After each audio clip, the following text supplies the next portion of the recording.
ఆ మాట చెప్పబోయే ముందు నేను ఒక చిన్న విషయం మీకు తెలియజేస్తాను. ఏంటి అని అంటే, ప్యాషన్ ఆఫ్ ది క్రైస్ట్ అనే సినిమా తీసేవాడు అంటే అది ఇంగ్లీష్ సినిమా, తెలుగులో కన్నడం కూడా చేశారు. మీరు యూట్యూబ్లో కొత్త వస్తారు సినిమా, చాలా బాగుంటుంది. అదేం సినిమా అంటే ఈ చిరంజీవి ఎవరితో కాదు కానీ ఎవరిని జీసస్ సినిమా. ఆయన్ని ఎలాగా ఆయన జీవిత చరిత్ర, అలాగే ఆయన ఎలాగ సినిమా వేశారు, ఇవన్నీ కూడా ఉంటాయి. ఏం స్తోత్రం అలేలియం.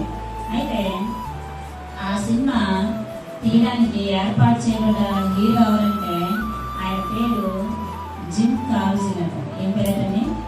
జిమ్ కావజిల్. దేవుని స్తోత్రం అలేలియం. అయితే ఆయనకి ఆ సినిమా తీయడానికి ఆయన ఒప్పుకున్నప్పుడు ఆయనంట ఉపవాసం ఉండేవాడు. ఏముండేవాడు? ఉపవాసం ఉండేవాడు. దేవుని స్తోత్రం అలేలియం. మరి యేసుక్రీస్తు వారిలాగా కనిపించాలని ఆయన రూపాన్ని కూడా మార్చుకున్నారు. దేవుని స్తోత్రం అలేలియం. అయితే నేను చెప్పే మాట ఏంటంటే, ఇందాక ఒక 4వ మాట అనమాట, కొరడాలతో కుట్టారని చెప్పిందాము. ఇది కొరడాలతో. అయితే ఆ కొరడ ఎలాగ చేయబడింది అని అంటే, అది కొరడ. ఇప్పుడు కొరడ ఎప్పుడైనా చూసారు మీరు? కొరడ చూసారు ఎప్పుడైనా? అంటే ఈ కొరడ ఎలా ఉంటుంది అని అంటే, ఎలా ఉంటుంది అని అంటే 4 శాఖలుగా ఉంటుంది. ఇదంతా కాదు, ఇలా 4 శాఖలుగా ఉంటుంది అన్నమాట. దేవుని స్తోత్రం లేదు. అయితే ఈ 4గా విభాగింపబడి ఉంటుంది కదా, దానికంట గ్యాలం తెలుసా మీకు? ఎలా ఉంటుంది? ఇలా ఉంటుంది గ్యాలం. ఎలా ఉంటుంది? ఎందుకంటే ఆ గ్యాలానికి ఎర్ర వేసినప్పుడు, ఆ గ్యాలంతో నీటిలో పెట్టినప్పుడు ఈ గ్యాలం తెలుస్తుంది. అప్పుడు ఆ చేప పట్టుకున్నప్పుడు వెంటనే తిప్పిపోద్ది అన్నమాట. ఆ గ్యాలతో పాటు చేప కూడా మనకి వచ్చేస్తూ ఉంటుంది కదా. అయితే అలా ఉంటుంది గ్యాలం. ఎలాగైతే ఉంటుందో అలా ఉంటాయంట. దేనికి అంటే ఆ కొరడ అంటే చెల్లిమర పడ్డగానే మళ్ళీ వెనక్కి తీసుకుంటే వచ్చేది కొరడ కాదు. ఎలాంటి కొరడ అంటే ఇది కొక్కిళ్ళ, అదే గ్యాలం లాగా ఉందంట ఆ కొరడ. ఆ 4 శాఖలు కూడా 4 కొక్కేలు ఇప్పుడు బిగించబడింది. ఒకసారి మీ మైండ్లో తీసేసుకోండి ఎలా ఉంది కొరడ అనేది కదా. అయితే ఈ కొరడతో ఇలాగా ఒక్క దెబ్బ ఇలా కొట్టినప్పుడు వెంటనే రాదు. ఈ 4 కూడా ఇలా సీల్చుకొని ఎలా వస్తుంది? 4 కూడా. ఎప్పుడన్నా ఉప్పుడునే 4 చూసారండి? మనం వ్యవసాయం చూస్తూ ఉంటాం కదా, మా ఊళ్ళో ఎక్కువ. అది ఇలా లాగుతా వెళ్ళినప్పుడు 4 శాఖలకు ఇలా తిరుగుకుంటూ వెళ్తూ ఉంటారు. ఎలా ఉంటుంది? ఇలా దుమ్ముకుంటూ వెళ్తూ ఉంటుంది అనమాట కదా. హల్లెలూయా. అయితే ఈ కొరడ అలా ఉందంట. ఎలా ఉందంట? అలా ఉందన్నమాట. అయితే ఆ సినిమాలో ఉన్న వ్యక్తికి వీళ్ళు ఏం చేశారంటే, కొరడ మాత్రం అదే అలాంటిదే, సేమ్ అలాంటిదే, కానీ వీళ్ళకి ఆర్టిఫిషియల్ బాడీ పెట్టారంట. ఎలాంటిది? బాడీ పెట్టినప్పుడు మన బాడీ ఉంటుంది, పైన మాత్రం అలసరిగా బాడీ పెట్టారనమాట. పెట్టి ఈ సీన్ తీస్తూ ఉన్నారట. తీస్తూ ఉంటే అప్పుడు ఈయనకి కొట్టినప్పుడు ఈయన గట్టిగా అరవాలి. ఎలా అరవాలండి? కొట్టినప్పుడు ఆయన ఏం చేయాలంటే గట్టిగా అరవాలన్నమాట. అయితే అలాగా 2 దెబ్బలు కొట్టేసరికి బాగానే అరుస్తున్నాడు అనమాట. 3వ దెబ్బ కొట్టేసరికి ఇంకా గట్టిగా అరిసాడట. దేవుని స్తోత్రం అలేలియా. ఇంకా గట్టిగా అరిసేసరికి ఇంకా వాళ్ళు అనుకుంటున్నారు, అబ్బాయి ఇతను చాలా బాగా యాక్షన్ చేస్తున్నారు అనుకుంటారు. కానీ ఆయన జరిగింది అది కాదు. నిజంగానే ఆ కొరడ ఏమైందంటే, ఈ ఆర్టిఫిషియల్ బాడీ పెట్టారు కదా, అది దాన్ని దాటుకొని ఆయన చర్మాన్ని కూర్చుంటారు. ఆ సినిమా తీసే అతనికి ఎలాగా దీన్ని దాటి మరి ఆ చర్మాన్ని కూర్చున్న వెంటనే ఆయన చాలా గట్టిగా కేక వేసినప్పుడు ఒక్కటే వెళ్ళింది, కానీ రక్తం మాత్రం ఏరులా వచ్చింది. ఆ అతను కూడా చాలా రక్తం పోయిందంట. వెంటనే అంబులెన్స్ ఆయన్ని తీసుకెళ్ళినప్పుడు ఆయనకి ఆ కొరడ గుచ్చుకున్న ప్లేస్లో 16 గుట్లు పడ్డాడు. ఎన్ని గుట్లు పడ్డాయని? 16 గుట్లు పడ్డాయట. అప్పుడు ఈ సినిమా తీసే అతను డైరెక్టర్ని అడిగాడట, నిజంగా అంత గొప్పవాడ యేసుక్రీస్తు మన కోసం ఇంతలాగా మరణించాడు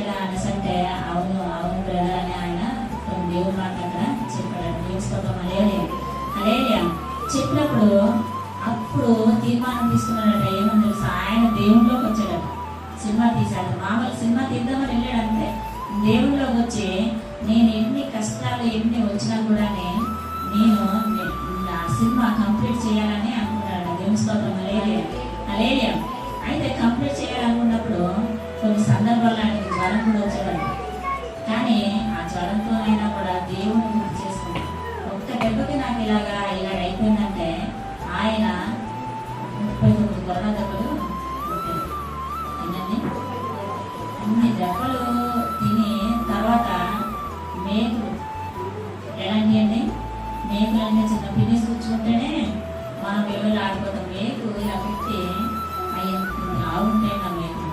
ఆ మేకులు కొట్టి మళ్ళీ తలలో ఏం పెట్టాడు?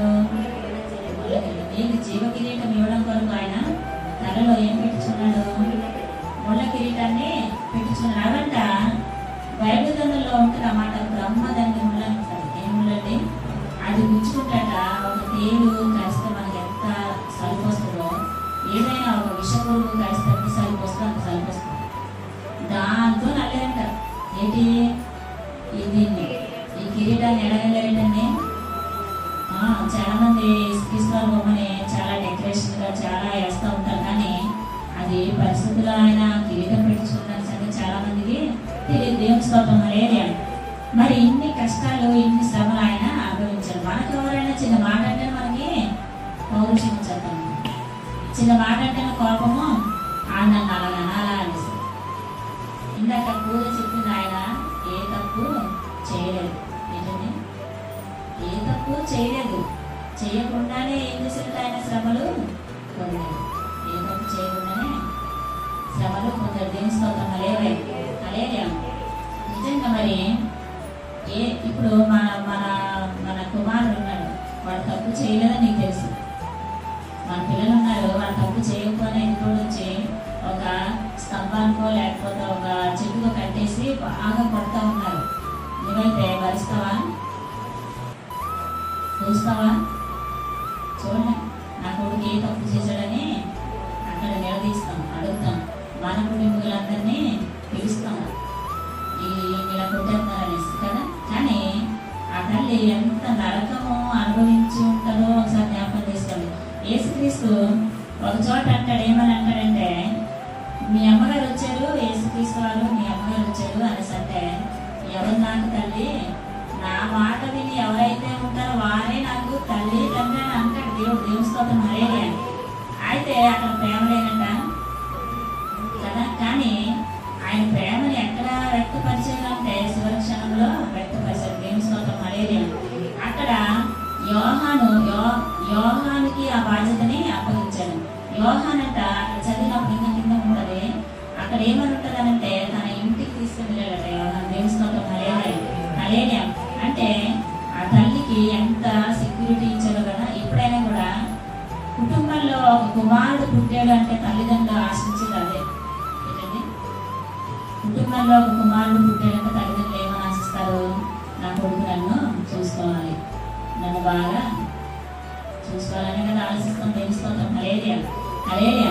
అలాగే మరి ఇక్కడ ఈ లోకంలో చూసుకున్నట్లయితే ప్రతి కొడుకులు కూడా రకరకాలుగా జీవిస్తారు. కొడుకుల కోసం త్యాగం చేసే తల్లులు కూడా ఉంటారండి కొంతమంది. దేవుని స్తోత్రం. హల్లెలూయా. వారి జీవనం అంతా కూడా పిల్లల కోసమే చేస్తూ ఉంటారు. దేవుని స్తోత్రం. హల్లెలూయా. కానీ విలువ ఇస్తారని అసలు వాళ్ళకి తగిన బాధ్యతగా చూసుకోవాలి. కనీసం చిన్నప్పటి నుంచి వాళ్ళు పాలు పెట్టి నిద్ర మానుకొని అన్ని మానుకొని మన తల్లిదండ్రులు మనల్ని చూస్తారు. చూసినప్పుడు నువ్వు పెద్దవాడు అయిన తర్వాత తాగడానికి కనీసం ఏమన్నా తెచ్చిస్తానండి? మా అమ్మ చెప్తుంది లోనెట్టి అనే రకాలు కూడా కొంతమంది ఉంటారు. ఏంటండి ఉంటారు చెప్పండి. లోకం అలాగే స్వార్థంతో ద్వేషంతోనే నడుస్తూ ఉంది. దేంతో నడుస్తూ ఉందండి? మా అమ్మ చెప్తే లోనెట్టు మా అమ్మాయి తాగదమనే రకాలు కూడా ఉంటారు. అటువంటి కొడుకులుగా ఏ కొడుకులు ఉండదు, ఏ కొడుకులు కూడా ఉండదు. దేవుని స్తోత్రం. హల్లెలూయా. దేవుడు ఈ లోకం అంతటి కూడా మంచి మెసేజ్ ఇచ్చాడు. చనిపోతా కూడా మరి మనకు కూడా యథార్థంగా బ్రతకాలి, నిజాయితీగా బ్రతకాలి. ఎవరిని మనము దోచుకోకూడదు, ఎవరి దగ్గర మనము ఎవరిని మనం మాట అనే విధంగా మనం ఉండకూడదు. ఒకరికి ఒక మాట అనాలి అని అంటే ముందు ఇది ఉండాలి. అది అనడానికి వాళ్ళు కరెక్ట్గా ఉన్నారా లేదా అంటే చాలా మంది ఎదుటి వ్యక్తిని గ్రహించి వాళ్ళు మంచివాళ్ళు గొప్పవాళ్ళని తెలిసి కూడా అనాలని అంటూ ఉంటారు కొంతమంది. ఏంటండి, కావాలని కూడా అంటూ ఉంటారు. ఎందుకంటే ఇదొక రకమైన స్వార్థం అన్నమాట. ఏ రకమైన స్వార్థం? ఇదొక రకమైన స్వార్థం అన్నమాట. అలాంటి విధంగా ఎప్పుడు కూడా ఉండకూడదు. ఎదుటి వారిని గౌరవించడంలో మన గౌరవం అనేది వస్తుంది. దేవుని స్తోత్రం. హల్లెలూయా. 5వ మాట మనం ఒకసారి చదువుకుందాం.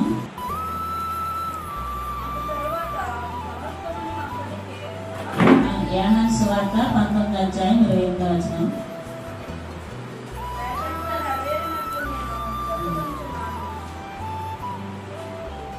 హల్లెలూయా.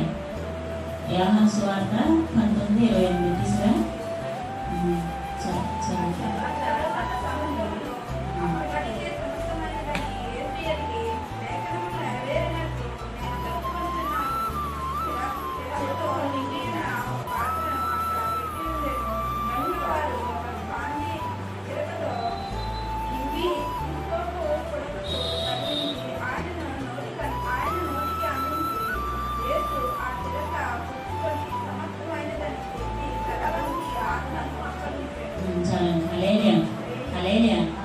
లేఖనము నెరవేరినట్లు ఏం జరిగిందంటే ఆయన దప్పుకొచ్చున్నానన్న మాట అన్నాడు. దేవుని స్తోత్రం. హల్లెలూయా. అయితే సమరయ స్త్రీ దగ్గరికి యేసుక్రీస్తు వారు వెళ్ళి, ఎక్కడికి వెళ్ళండి? సమరయ స్త్రీ దగ్గరికి వెళ్ళి ఆవిడతో మాట అంటారు. ఏమో తెలుసా? ఎన్నటికి నీవు దప్పుకొనవు, జీవజలం నేను నీకు ఇస్తాను కదా. అదేంటి ఎన్నటికి దప్పుకొనవు అన్న యేసుక్రీస్తు వారే ఎందుకు దప్పుకొన్నారు ఈ రోజున? దేవుని స్తోత్రం. హల్లెలూయా. అది ఇహలోకపరమైన దాహం అంటారా? దేవుని స్తోత్రం. హల్లెలూయా. ఆయన 40 రోజులు ఫాస్టింగ్ చేసినప్పుడు ఆయన ఏమీ తీసుకోలేదు. ఏమి కూడా అంటే భోజనం కానీ వాటర్ కానీ ఏమి కూడా తీసుకోలేదు 40 రోజులు కూడా. దేవుని స్తోత్రం. హల్లెలూయా. మనం అన్నీ తీసేసుకుంటాం. ఏంటండి, అన్నీ తీసేసుకుంటాం, అన్ని అబద్ధాలు ఆడేస్తాం, మళ్ళీ ఫాస్టింగ్ అవుతుంది. ఏంటండి, ఈ ఫాస్టింగ్ ఆయన అంగీకారమా? ఆయనంత నిష్టగా మనం చేయలేకపోయినా కూడా మన హృదయాన్ని అసలు ఆ ఫాస్టింగ్ అంటే ఏంటో తెలుసా? ఫాస్టింగ్ అంటే నిజమైన ఉపవాసం అంటే ఏంటో తెలుసా? మనం తిండి తినకుండా నిద్ర మానుకొని, లేకపోతే అది పనులు మానుకొని మనం ఏం చేస్తుంటాం? ఫాస్టింగ్ చేస్తానని మనం చెప్పుకుంటున్నాం. నిజమైన ఫాస్టింగ్ ఏంటో తెలుసా? లోకాన్ని ఇష్టపడకుండా ఉండడం ఫాస్టింగ్. దేవుని స్తోత్రం. హల్లెలూయా. ఏం ఫాస్టింగ్ అండి? నీకు ఈ లోకము రమ్మని ఆకర్షిస్తూ ఉంది. నీవు అయినా కూడా వెళ్ళకుండా నీవు ఒకవేళ ఏ సెల్ ఫోన్ ఉంది నీ దగ్గర, ఆ సెల్ ఫోన్లో బ్యాటరీ చూడాలని నీకు ఒక ఆలోచన వస్తూ ఉంది. వచ్చినప్పుడు అయినా కూడా నువ్వు చూడకుండా దేవుని వాక్యాన్ని వెతికి నువ్వు చూడడమే ఫాస్టింగ్. దేవుని స్తోత్రం. హల్లెలూయా. అది వచ్చింది కదా అని ఓపెన్ చేసి చూసేసి రకరకాలుగా మనం చేస్తూ ఉంటాం కదా. అలాగే లోకంలో మనం రక్షణ తీసుకున్న తర్వాత లోకం పిలుస్తూ ఉంటుంది, తాగుదాంరా, లేకపోతే ఇది చేద్దాము, అది చేద్దాము, దెబ్బలాటకి వెళ్దాము, ఆడి దగ్గరున్నది మనం తీసేసుకున్నాం, అక్రమం చేద్దాం అని చెప్తూ ఉంటాం కదా. అలాంటివి కూడా మనం మానుకొని పవిత్రంగా జీవించగలడము ఫాస్టింగ్. దేవుని స్తోత్రం. హల్లెలూయా. చాలా మంది 40 రోజులు కొన్ని మాలలు వేస్తూ ఉంటారు. నాకు తెలిసిన విషయం ఏంటంటే అది అయిన మరుక్షణమే అక్కడే మందు తాగేసి ఇచ్చేస్తారండి. 40 రోజులే వాళ్ళ ఫాస్టింగ్. ఎన్ని రోజులండి? 40 రోజులే వాళ్ళ ఫాస్టింగ్. కానీ మన ఫాస్టింగ్ సత్యంత వరకు కూడా క్రైస్తవుడు ఫాస్టింగే చేయాలి. దేవుని స్తోత్రం. హల్లెలూయా. అంటే తిండి తిప్పలు మానేసే ఫాస్టింగ్ కాదు, కానీ మనం చనిపోయేంత వరకు కూడా చేయాల్సిన ఫాస్టింగ్ ఏంటో తెలుసా? లోకం నిన్ను ఆకర్షించిన, లోకం నిన్ను రమ్మన్నా, లేకపోతే లోకస్తుతో స్నేహం చేయమన్నా కూడా మనము దేవునితో సహవాసము కలిగి ఉండడం ఫాస్టింగ్. దేవుని స్తోత్రం. హల్లెలూయా. ఉపవాసం అనగా దేవునితో సహవాసం అని చాలా ఈజీగా చెప్పేస్తాం, కానీ లోకాన్ని జయించగలగాలి అంటే మన మనలో చాలా శక్తి కావాలి. దేవుని స్తోత్రం హల్లెలూయా. అది ఎలాగైనా కూడా లోకంలో పడగొట్టాలని చాలా ప్రయత్నం చేస్తూ ఉంటుంది, కానీ మనం ఏం చేయాలి అని అంటే దాన్ని జయించగలం. దేవుని స్తోత్రం హల్లెలూయా. దేవుడు ఇక్కడ అన్న మాట ఏంటంటే తప్పుకొని ఉన్నాను. ఏ మాట అండి? అప్పుడు వాళ్ళు ఏం చేశారట? ఏ చిరకనిచ్చారట? ఏ చిరకనిచ్చారటని? చేతి చిరకని స్పాంజీలో ముంచి ఆయన నోటి దగ్గర పెట్టారట. ఏం చేశారటండి? దేవుని స్తోత్రం హల్లెలూయా. స్పాంజీ ఎలా ఉంటది అని అంటే ఏదైనా కూడా అబ్జర్వ్ చేసుకుంటారు. దేవుని స్తోత్రం హల్లెలూయా. వెంటనే దాన్ని అబ్జర్వ్ చేసుకుంటుంది అనమాట కదా. అంటే ఇది ఎప్పుడైతే ఆయన నోట్లో పెట్టారో ఆయన తాగిస్తారా? తాగలేకపోయారు. దేవుని స్తోత్రం హల్లెలూయా. ఈ రోజు నేను మీకు చెప్పే మాట ఏంటంటే, నీవు ఆ చేతి చిరకలా ఉన్నావేమో. ఒకవేళ ఎలా ఉన్నావండి? చేతి చిరకలాగా యేసుక్రీస్తు దాహాన్ని తీర్చే వారిగా, లేకపోతే యేసుక్రీస్తు దాహాన్ని తీర్చడానికి నువ్వు ఉండకుండా చేతి చిరకలాగా. అంటే చేతి చిరక అంటే ఏంటంటే, నీకు ఎప్పుడైతే నువ్వు చేతి చిరకలాగా నువ్వు జీవించాలనుకుంటావు, చేదు అనుభవాలే మిగులుతాయి. ఏ అనుభవాలు మిగులుతాయండి? చేతి చిరకలాగా ఎప్పుడు కూడా మనం జీవించకూడదు. ఎవరు తీసుకున్న బదులు ఆడే పడతారట అని బైబిల్ గ్రంథంలో ఉంటుంది. తాను తవ్విన గుంటలో తానే పడని. ఎవరికి మనం గుంట తవ్వకూడదు, ఎవరికి మనం వెన్నుపోటు పడవకూడదు. అక్కడ బల్యంతో యేసుక్రీస్తు వారిని పక్కటెంకలో పొడిచారు. దేవుని స్తోత్రం హల్లెలూయా. హల్లెలూయా. నీతో స్నేహం చేసి, నీతో సహవాసం కలిగి, నీతో మంచిగా ఉండేవారికి నువ్వు ఎప్పుడైతే ద్రోహం చేయాలని నీకు ఒక ఆలోచన కలుగుతుందో అది బల్యం పోటుతోనే సమానం. ఎలాంటి పోటుతో సమానం అండి? యేసుక్రీస్తుని నమ్మి ఒక బాధ్యతను నీకు అప్పగించినప్పుడు ఆ బాధ్యత నువ్వు చేయలేకపోవడమే బల్యం పోటుతో పడవడం. దేవుని స్తోత్రం హల్లెలూయా.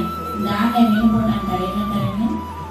యేసుక్రీస్తుని నమ్మాడు, నీకు ఇంత పరిచర్యలో లేకపోతే ఏదో ఒక అవకాశాన్ని దేవుడు నీకు దేవుని మందిరంలో ఇచ్చినప్పుడు దాన్ని మనము ఏం చేయకూడదు? మనం రివర్స్ అవ్వకూడదు. దేవుని స్తోత్రం హల్లెలూయా. యూదా ఏం చేశాడనంటే వెన్నుపోటే పొడిచాడు, బల్లెం పోటే పొడిచాడు. తనతోనే కూడా ఉంటూ తనకే ఏం చేశాడు? వెన్నుపోటు పొడిచాడు. దేవుని స్తోత్రం హల్లెలూయా.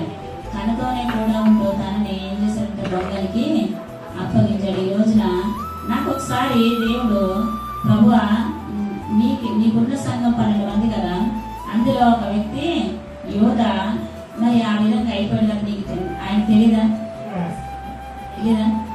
ఆయనకి సమస్తము తెలుసు. దేవుని స్తోత్రం హల్లెలూయా. కానీ మాట్లాడేమని కూడా ఉంచుకున్నాడు, కానీ ఏం పనేమి అవ్వలేదు. చివరికి ఆయన్నే మరణానికి అప్పగించాడు. అది దైవ కార్యం, అది అలా జరగాలంటే. దేవుని స్తోత్రం హల్లెలూయా.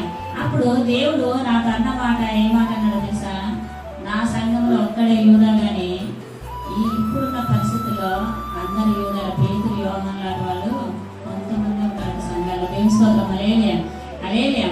అందరు కూడా ఎలా ఉన్నారు అని అంటే యోధాలాగే జీవిస్తూ ఉన్నారు. వెన్నుపోటు పొడిచేవాడిగానే జీవిస్తూ ఉన్నారు. దేవుని స్తోత్రం హల్లెలూయా. ఏదైనా ఒకటి మాట్లాడే ముందు తెలిసి మాట్లాడాలి. తెలియకుండా ఒక వ్యక్తి కోసం తెలియకుండా నువ్వు రకరకాలుగా మాట్లాడడం అది మంచి పద్ధతి అసలు కానే కాదు. దేవుని స్తోత్రం హల్లెలూయా. హల్లెలూయా. తెలియకపోతే ఏంటి నోటికి తాళం వేసుకుంటున్నాడో చాలా మంచిది. దేవుని స్తోత్రం హల్లెలూయా. అందుకే తెలిసిన వాడికైనా చెప్పొచ్చు అంట, తెలియని వాడికైనా చెప్పొచ్చు. కానీ తెలియని వాడికి మనము చెప్పలేం. ఏం చేయాలండి? చెప్పలేం. వాడికి కొంచెం వాడికి ఏముంటుందంటే మిడిమిడి జ్ఞానం ఉంటుంది. దగ్గర పడతాం తప్ప ఏమి వాడికి తెలియదు. అలాంటి వాడిని పక్కన పెట్టడం మంచిది. దేవుని స్తోత్రం హల్లెలూయా. హల్లెలూయా. ఎందుకు అని అంటే నూతనముగా మనము ఏం చేయాలంటే మన హృదయాన్ని నూతనముగా మార్చుకోవాలి. దేవుడు దాహము అన్నాడు అంటే ఏ దాహము అనేసంటే ఆయన అడిగితే మరి ఆ దాహాన్ని తీర్చేవారిగా ఉండాలి. దాహాన్ని తీర్చేవారిగా ఉండాలి అంటే ఏదో వెళ్ళిపోయి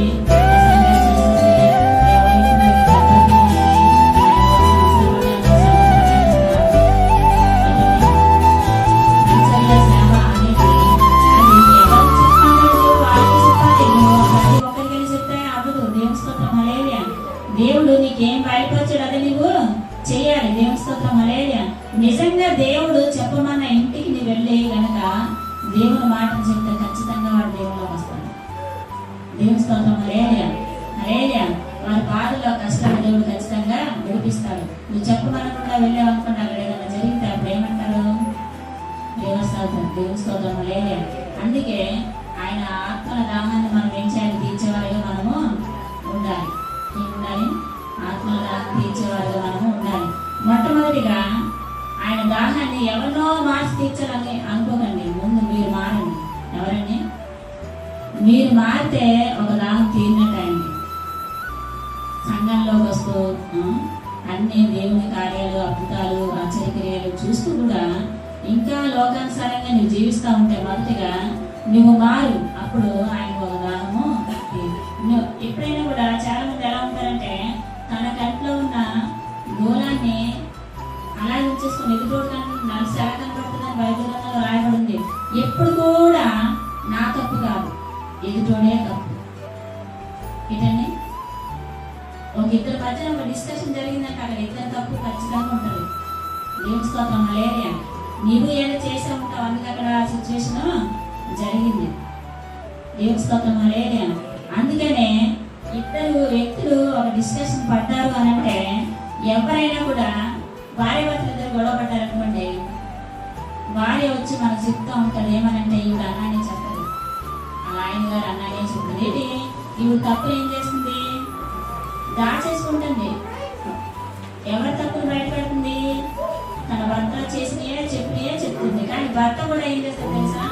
భార్య చెప్తాడు, ఏం చెప్పినయే చెప్పడు. నిజమే. అలా ఉండకూడదు. దేవుని స్తోత్రం హల్లెలూయా. ఎవరు తప్పనది ఎవరు నిర్ణయిస్తారు? దేవుడే నిర్ణయిస్తాడు. దేవుని స్తోత్రం హల్లెలూయా. హల్లెలూయా. దానికోసం మనం ఏం చేయాలి? వెయిట్ చేయాలి తప్ప. కానీ ఎప్పుడు కూడా ఎవరి మీద లేనిపోని నిందలు వేస్తామంటే అది ఎవరైతే వేస్తారో వాళ్ళకి ప్రమాదం కింద ఉంటుంది. అందుకే చాలా జాగ్రత్తగా మనము ఇప్పుడు ఉన్న కాలాన్ని బట్టి చాలా జాగ్రత్తగా మనము జీవించాలి. దేవుని స్తోత్రం హల్లెలూయా.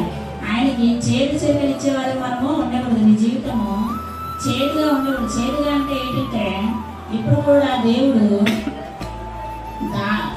అది తాగలేని దానిగా, అంటే నీ క్రియల ద్వారా నీ ఆటల ద్వారా ఆయన సహించలేని వారిగా ఆయన నోట్లో కూడా పెట్టుకోలేని స్థితిలో వచ్చాడు. నీ స్థితిని బట్టి, లేకపోతే నువ్వు చేసే ద్రోహాన్ని బట్టి, మోసం బట్టి ఫలానా వాళ్ళ అనే దేవుడు అది తీసుకోలేని వాడిగా ఉండకూడదు. ఫలానా వ్యక్తి అని వెంటనైనా ఆహ్వానించుకునే వారిగా మనము ఉండాలి. దేవుని స్తోత్రం హల్లెలూయా. అది ఎలాగ ఉంటే దేవుడు ఆహ్వానించుకుంటాడు అంటే నువ్వు జీవజలముగా ఉంటే, చేదు చెరుకగా ఉంటే ఆయన ఆహ్వానించుకోడు. కానీ నువ్వు జీవజలముగా ఉంటే ఆయన ఖచ్చితంగా ఆహ్వానించుకుంటాడు. దేవుని స్తోత్రం హల్లెలూయా. హల్లెలూయా. అలాగే ఒక వాక్యం చదువుకొని నేను ముగిస్తాను. యెషయా గ్రంథం 44వ అధ్యాయం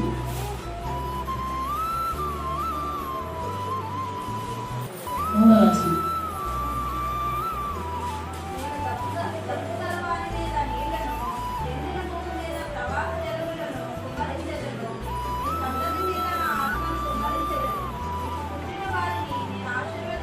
చాలండి. హల్లెలూయా.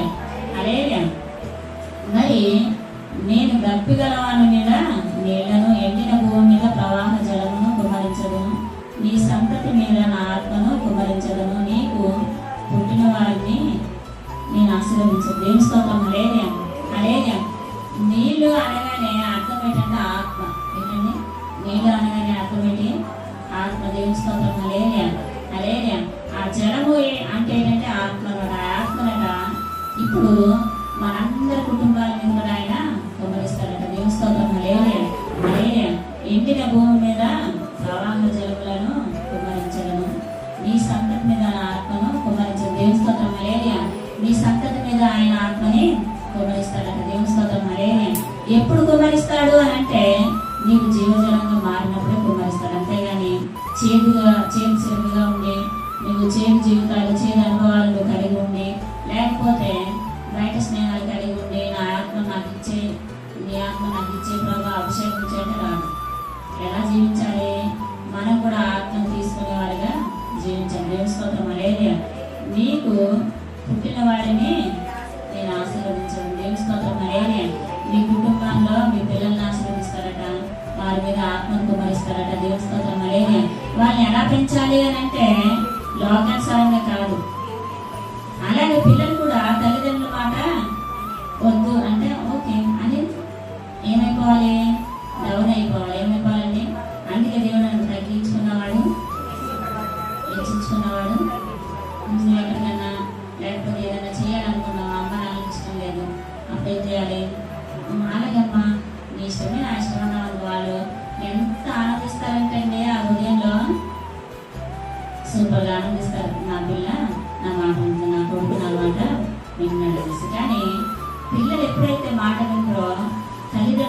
హృదయాలు రగిలిపోతూ ఉంటాయి అంటే కొట్టడానికి కాదు, బాధతో. ఎలాగండి?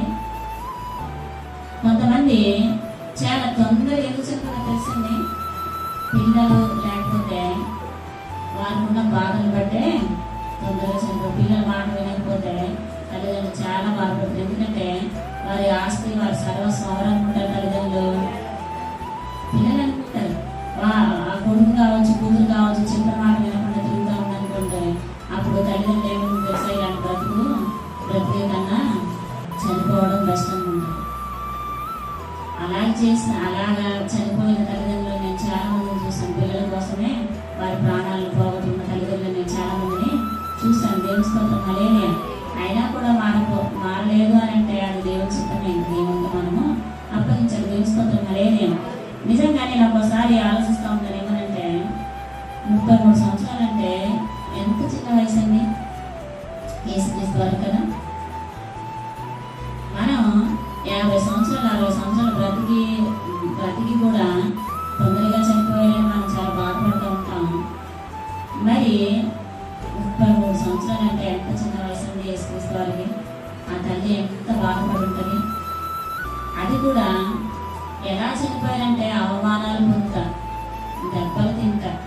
ఆ తల్లి నిజంగా ఎంత బాధపడి ఉంటుంది. లేకపోతే ఆయన మరణం కోసం ఎంత సింధించుంటుంది కదా. దేవుని స్తోత్రం హల్లెలూయా. మర్చిపోతారు అసలు? ఇంకా మర్చిపోతామండి? మర్చిపోలేం కదా. అంటే ఎంత చిన్న వయసులో యేసుక్రీస్తు వారు తన ప్రాణాన్ని త్యాగం చేశారన్నది జ్ఞాపకము చేసుకోవాలి. దేవుని స్తోత్రం హల్లెలూయా. చిన్న వయసులో ఆయన తన ప్రాణాన్ని నీ కొరకు నా కొరకు త్యాగము చేశారు. వృద్ధుడై ముసలివాడై అప్పుడు చనిపోయాడు అంటే అర్థం. అలా ఎందుకు అంత చిన్న వయసులో చనిపోయాడని ఆలోచన చేసినప్పుడు బైబిల్ గ్రంథంలో నువ్వు పండు వృద్ధాప్యము కలిగి చనిపోతావు అని ఉంటారు. అది సహజ మరణం అన్నమాట. ఏమన్నమాట? మనం ఒక 60-70 సంవత్సరాలు వచ్చిన తర్వాత చనిపోయామంటే ఎవరు మన కొరకు ఎవరు బాధపడరు. అలాగే పెద్ద వయసు అయిపోయిన వాళ్ళు చనిపోయారు, ఇదే వస్తుంది. కానీ యేసుక్రీస్తు మరణం ప్రపంచాన్నే కదిలించింది. ఎలా కదిలించిందండి? ప్రపంచాన్నే కదిలించింది. ఆయన చేసిన త్యాగం, ఆయన వచ్చినప్పుడే తెలుసుకునేది ఆయన నేను ఎప్పుడు మరణిస్తానండి. ఆయన దేవుడు కాబట్టి దేవుని స్తోత్రం హల్లెలూయా హల్లెలూయా. మరి అటువంటి దేవుణ్ణి కలిగి ఉన్న మనము లోకానుసారంగా జీవించవచ్చా? చేదుగా జీవించవచ్చా? ఎవరు ఇష్టపడిన వారిగా చేదుని ఎవరైనా ఇష్టపడతారా? మొన్న 4 కేజీ కాకరకాయలు తీసుకొచ్చాను. అందులో సగం ఉండలు ఇంకా సగం ఫ్రిడ్జ్లో ఉన్నాయి. ఆ రోజు ఒకటి ఉంటుంది మా ఇంట్లో. ఏంటి చేదుని ఎవరైనా ఇష్టపడతారండి? ఇష్టపడతామా? అలాగే నువ్వు చేదుగా జీవిస్తూ ఉండి నువ్వు ఒక రౌడీలాగో లేకపోతే ఒక రెబల్లాగో లేకపోతే ఒక గంపలాగో జీవిస్తూ ఉన్నావు అనుకో, ఎవరైనా దగ్గరికి వస్తారా? వస్తారండి? మాట్లాడితే అయిపోయి గంపలాడికి వెళ్ళిపోతున్నాం అనుకోండి, వస్తారా నీ దగ్గరికి? అబ్బా ఆవిడ తిండి తినాలని వస్తారా? లేకపోతే ఆయన తిండి తినాలని వస్తారా? నీ ఇంటి గుమ్మం మీద కావాలని వస్తారా? నేను తిరుగుతూ ఉంటే వస్తారండి? ఎవరో మా ఇంటికి చాలా మంది కార్యక్రమం కోసం వస్తారు. నాకు చెప్పకుండా అలా గేట్ తీసిందంటే అలాగే కోసుకుని వెళ్ళిపోతాం. ఒకసారి గేట్ బయట నుంచి కోసుకుని వెళ్ళిపోతూ ఉంటారు ఆ గోడ నుంచి. అదే నేను గంపలో ఉన్నాను కూడా వస్తారండి. ఏ ఇంటి ఆవిడ వచ్చింది, ఆ ఇంటి ఆవిడ వచ్చింది, ఈ ఇంట్లో ఆ చేతులు ఊడుకోను, ఆ కైపాకు అలాగే అయిపోను, కైపలాగా ఇలా అన్నం అనుకోండి. రేపు పొద్దున్న ఎవరైనా కైపాకు కోసం వస్తారండి. అందుకే ఆడవాళ్ళు ఎప్పుడు కూడా గయ్యాలు గంపల్లాగా అలా ఉండకూడదు. మగవాళ్ళు ఎప్పుడు కూడా చాలా మంది అనుకుంటారు ప్రతి ఒక్కరితో గొడవకి వెళ్ళిపోయి నేను చాలా హీరో అని అనుకుంటాడు. ఏమనుకుంటారు? నా ఎందుకు లేడు అంటే ఎందుకులే అని కొంతమంది ఊరుకొని వెళ్ళిపోతూ ఉంటారు.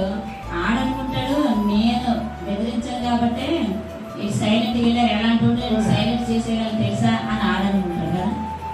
నిజంగా బైబిల్ గ్రంథం ప్రకారంగా తన యొక్క బలాన్ని తన దగ్గర దాచుకోవాలట. మన యొక్క బలాన్ని ఏం చేయాలి? మనలో దాచుకోవాలి. దేవుని స్తోత్రం హల్లెలూయా. ఎవరి మీద నాన్న మీదకి రకరకాల గొడవకి వెళ్ళిపోకూడదు. దేవుని స్తోత్రం హల్లెలూయా. నిజమైన బలవంతుడు ఎవడంటే కోపాన్ని అణుచుకున్నవాడు బలవంతుడట. ఎవడు బలవంతుడట? ప్రదర్శించేవాడు బలవంతుడు కాదని బైబిల్ గ్రంథంలో ఉంటుంది. దేవుని స్తోత్రం హల్లెలూయా. అందుకనే ఇప్పుడు ఇప్పటికైనా మనం తగ్గింపు జీవితం కలిగి అనుకుంటాను ఎవరు తప్పు చెప్పాలి, దేవుని తప్పు చెప్పేసి ఏం చేయాలి, మన పని మనం చేసుకుంటా వెళ్ళిపోవాలి. దేవుని స్తోత్రం హల్లెలూయా. నువ్వు దేవుని యొక్క ఆత్మల దాహం తీర్చాలని మన పని మనం చేసేసుకోవాలి. ఎవరు వాళ్ళని వీళ్ళని పట్టించుకొని ఉండకూడదు. వాళ్ళ కోసం ఏం చేయాలి, ప్రార్థన చేయాలి. దేవుని స్తోత్రం హల్లెలూయా. చేసినప్పుడు దేవుడు ఖచ్చితంగా నీ పక్షాన వాద్యం అంటాడు. దేవుని స్తోత్రం హల్లెలూయా. ఈ పరిశుద్ధమైన దేవుడు దేవుడు ఆమేన్.